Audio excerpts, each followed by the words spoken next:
I honestly don't feel that I'm that far away from Douglas Lima. I'm continuing to evolve as a person, as a fighter. I don't honestly think that I'm too far away. I'm just kind of. Fixing up a couple things with my jiu-jitsu and my wrestling. I've got Joe Murphy who's helping with my jiu-jitsu. I've got an amazing coach in Mark Munoz, and now I'm with Training Lab with Juan Archuleta, TJ Dillashaw, and Coach Sam Calavita. So my cardio is absolutely amazing right now. I don't think I'm honestly that far. I actually have something I would like to present to Bellator in the future. Is I am the Bellator kickboxing world champion, and I have that experience with me. Now I'm feeling at home here in the MMA world, but we're under the same umbrella. Most people are willing to try and go after something that somebody else has, meaning they'll go after another weight class title or a lower weight class title, but usually they don't want to risk what it is that they have. They just want to take something that belongs to somebody else. As far as me, I want to present a challenge to Douglas Lima. Well, I'm willing to risk my kickboxing world title versus his MMA title. They say steel sharpens steel, iron sharpens iron. I'm willing to kind of test my metal versus his metal. And I think he's an amazing champion. I'm a huge fan of his, to be honest. If you want the truth, he's a family man, a man of Christ. He's a little bit crazy because he swims with sharks and stuff like that. I follow him on his IG and stuff, but I'm looking forward to having an opportunity to share in the octagon. So no disrespect to him, but he understands that he is the wizard. I'm off to see the wizard. I don't want to have to go down the yellow brick road and see all these different people on the way. I want to go straight to seeing him, and challenging him for what it is that he owns right now. Well, title versus title sounds like an amazing idea. But before I let you go, I want to touch on one thing you mentioned earlier, that the world has changed a lot since your last Bellator fight. And I know you've got an amazing team around you. You've already mentioned all of their names, but how has that changed the way that you train and prepare? It's changed a few different things as far as the way I train, the way I prepare, and stuff like that. Fortunately, I'm my own business owner, world champion karate in the city of Orange, so I have the keys to my own city, so to speak. So I have the ability to go in and train 24 hours a day, 7 days a week. I train also over at Training Lab.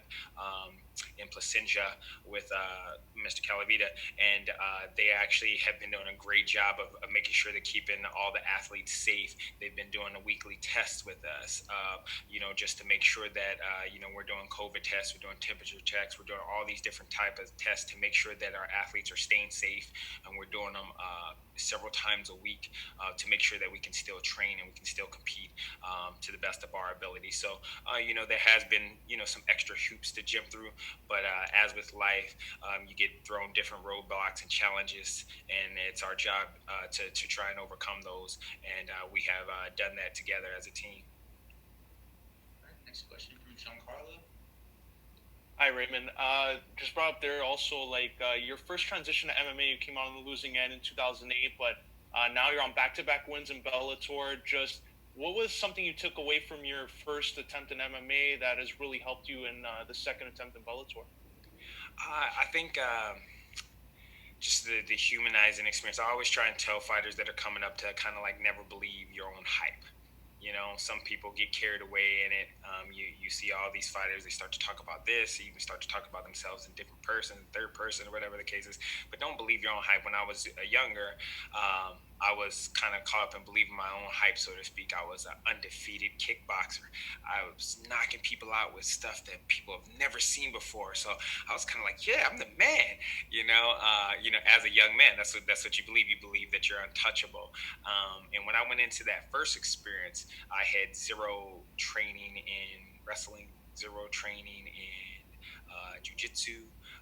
Honestly, didn't have any Muay Thai training. I was just a sport martial arts competitor that enjoyed competing, and it didn't matter the arena. I always felt that if you are a fighter, somebody should be able to tell you the rule set, and you should be able to go and compete against the best of the best in that rule set. And that was a rude awakening for me as a young man, a very humbling experience in life, but one I would never take back, to be honest, because it opened my eyes to different things. Some people look at like, oh, you lost here or you lost there. It's like, oh, you got beat. But for me, I look at them as learning experiences, opportunities for me to improve myself as a person, myself as a fighter. So yes, that didn't go my way, but now if you look at the say the team that I have that surrounded me, because I had that experience in life, now I'm able to look back, reflect on that, make the corrections, the necessary corrections that I need, and now I'm coming out and giving people highlights in MMA now at 40 years old that not even 20 or 30-year olds can do. That's just from me learning from earlier life experiences and taking those experiences and continuing to evolve as a mixed martial artist. And final question for me, like your last fight was in January, so you've had some time off now, especially now with this shutdown. So, was there an area of your game that you were able to really improve on and take advantage of this time off? Yeah, a lot of things kind of got shut down and stuff like that, but I've continued to evolve with my wrestling and my jujitsu and stuff like that. Continuing to make myself more of an all around fighter. I've had the great opportunity of training with some amazing mixed martial artists. I've trained with GSP, Woodley, Rory, Sean Strickland, Ryan Hall. So I've been able to train with some of these different guys with so many different levels. So I know that where I am with my stand up fighting is I'm really strong. But I needed to improve on my wrestling and my jujitsu, and that's what I've been working on because anybody in MMA that tells you that they're going to try and stand up and fight with me. That is always a good thought or something good to say. But then I think once they get in there and they start moving around with me, they'll turn to a wrestler or to a jiu-jitsu artist really quickly. So I know that not anybody in the MMA world will want. I know they consider a lot of the guys like, oh, this guy's the best stand-up guy. This guy's the best this, but they haven't. Now I'm here in MMA, so I think that I bring a different presence to the MMA arena because not only my kickboxing experience, but people don't recognize my sport karate experience, and that's what makes the biggest difference. So I've improved in those areas though, but in my jujitsu and my wrestling a whole lot with Mark Munoz and Joe Murphy. All right, next question, Rick Sanchez. Hi, can you hear me?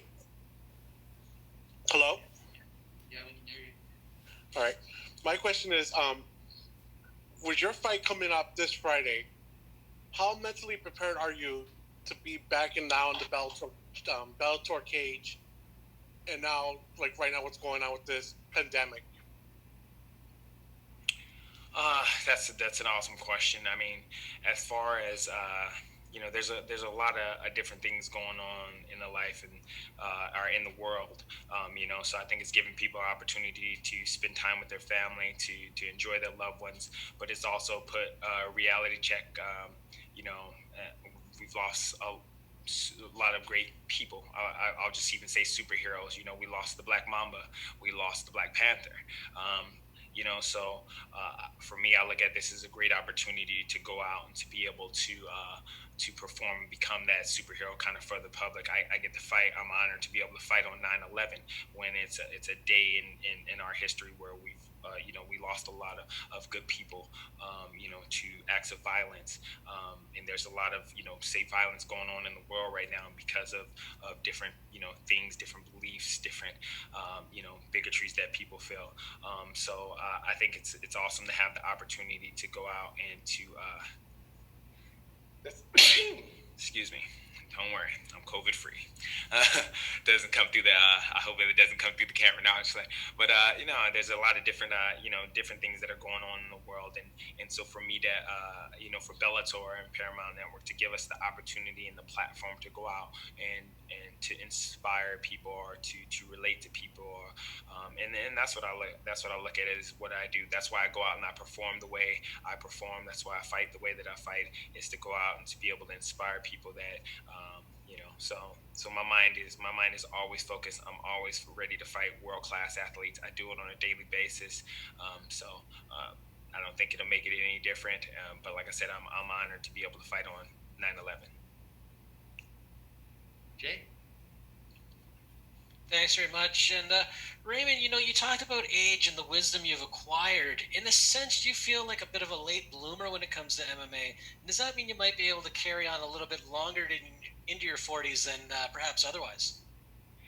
Yeah, no, that's an awesome question. A lot of people ask me like, okay, man, you're like even when I'm going to get like I had to do extra medical stuff this time, with the doctors and stuff because I'm 40. So a lot of people are like, oh, how much longer are you gonna do this? The beautiful thing is that I come from a different background than the typical MMA person. I'm not the typical MMA athlete. Obviously, even the way I fight is not typically like an MMA fighter say would fight. So I come from a sport martial arts background. I come from as a martial artist. Martial arts is kind of like the fountain of youth. That's what I call it. I have a martial arts program in the city of Orange called World Champion Karate. I'm dealing and teaching future generations. So that keeps me very, very young and very energetic because I'm working with tomorrow's future or whatever you want to call it, or however you want to look at that. So for me, yes, I guess you would say I'm a late bloomer, but I always arrive on time. I like to kind of dominate whatever field it is that I come to. If you look at it, I've always risen to the top every organization that I've ever competed in, from back on my sport karate days on NBL and NASCA to when I competed in the Chuck Norris League. My team went to number one. I was the MVP. We won the championship. When I was fought in Glory, I became the number one fighter and fought for the title. Came short because I got my eye cut. Bellator kickboxing. I climbed the ladder in that, became the Bellator kickboxing champion, and now I've arrived in MMA. I'm 40, but you won't meet a 20 or a 30-year-old that it will be faster than I am. So even though say these guys are younger than me because of my experience from where I come from, I've never met. And this comes from even competing and sparring against some of the top guys like GSP, Woodley, Rory, all these guys. I'm always even faster than all of them. Any of the young a couple of my sparring partners were in their 20s, and I'm still 10 times faster than they are. And I think it's just from my background. So, yes, late bloomer, but late to the party, but I'm here and I'm bringing a whole new dynamic to the game. Glad to see you here. One more for me. The other factor that you've got is a partner, a wife who also fights as well. How important is Colby as a sounding board, as support for you in competing? Oh my gosh, you have no idea how. Yeah, we just celebrated our first anniversary on the 24th. This year was quarantine, so we weren't able to go out and celebrate like we wanted to. So a year married now, but it's amazing having a life partner. That shares in my passion, because she understands, like, even though it's our anniversary, we couldn't go out and celebrate it like we wanted to because she knows that I had this fight coming up. So I can't, she knows that I'm not able to break my diet. She's there for me to cook me breakfast, to help me with my laundry, to help me get my supplements, my pads, and everything together. So I think the reason why people are able to see me blossom like this is a huge part to her. I've never been so well balanced in life. As far as physically, thanks to Training Lab and Coach Cal. Spiritually, Colby's reintroduced my relationship with God. Emotionally, in my love life. It's amazing. So I think that everybody is able to actually see me truly balanced and come out there and compete. And when your mind, body, and your soul are all one, I think that's when people are able to see things like the 720 punch and see me come out and compete because I am so well balanced, and that balance has come from her. All right, our last question comes from Zach Hart. Hi, Raymond. Thanks for the time today. No problem. So you mentioned earlier that you have your eyes on Douglas Lima and the welterweight strap, and that's obviously understandable. Now, you two have a common opponent, as you fought Michael Venom Page in kickboxing, and he fought him in MMA. So as someone who's watched that fight, I'm sure, and someone who has the kickboxing pedigree probably higher than Michael Venom Page, what do you think that he did wrong that you could do better in terms of technical kickboxing when fighting Douglas Lima? Oh, that's an amazing question. I was honestly looking forward to seeing that fight, and I think Mike made a mistake, and that's what got him caught. I think Mike and I have different styles. Even though we look similar. People think that we look at it, but one of the key factors that we have is because we come from a similar background. If you had a superpower, our superpower would be to control time and space. So we can control time and space better than everybody. So that's why when people see us and when they fight, they're like, "Oh, why does this guy look so bad?" It's because we can control time and space, and that other person doesn't understand that. I think where Mike, I think he had Lima hurt. And Mike's always been a bit of a prankster or jokester when he fights and when he competes and stuff like that. And I think that's kind of hurt him even in the past fighting, where he's playing around instead of just dominating somebody or finishing somebody off. I think he hurt Lima, and he went to kind of play and clown around when you have to realize the caliber of opponent that you have across from you. At least this is me being the fly on the wall outside looking in, realizing the caliber of opponent that you have in front of you. When if he would have stuck to his basics, he would have almost, because he staggered Lima, I think he would have been able to finish him, but he kind of went to playing around a little bit, and that's what ended up getting him caught with the kick to the leg, and then he made the mistake of getting up, panicking, and getting up and got caught with a beautiful uppercut. Yeah, no, I think that's where he really made the mistake. Mike and I are two completely different fighters. If you look at our offense, you look at our defense, you look at our skill set as far as what techniques we throw and the volume that we put out, I think it would be an entirely a different fight. And I think Lima is probably one of the best stand-up fighters, all around welterweights in the world. Whether people want to give him the credit where it's due or not, he's an awesome, amazing stand-up fighter, and I think like I said, he's one of the best, and he's kind of ran through the entire division. But now I'm here in the division, and I'm a different animal when it comes to that. So I would love the opportunity to go out and test my skill set. And that's, like I said, no disrespect towards him or towards Mike. I think they're both amazing athletes. I would love to see that fight again, to see Mike grow, because that's the first opportunity that someone's ever put him back where he's had to evolve and had to grow as a person, as a fighter. And I think Mike's an amazing athlete. I think Lima's an amazing champion, but like I said, he was considered the best stand-up artist in MMA. But now you have to realize that I am here in MMA, not just in the kickboxing world anymore. All right, and thank you very much. With that, we will end things with Raymond.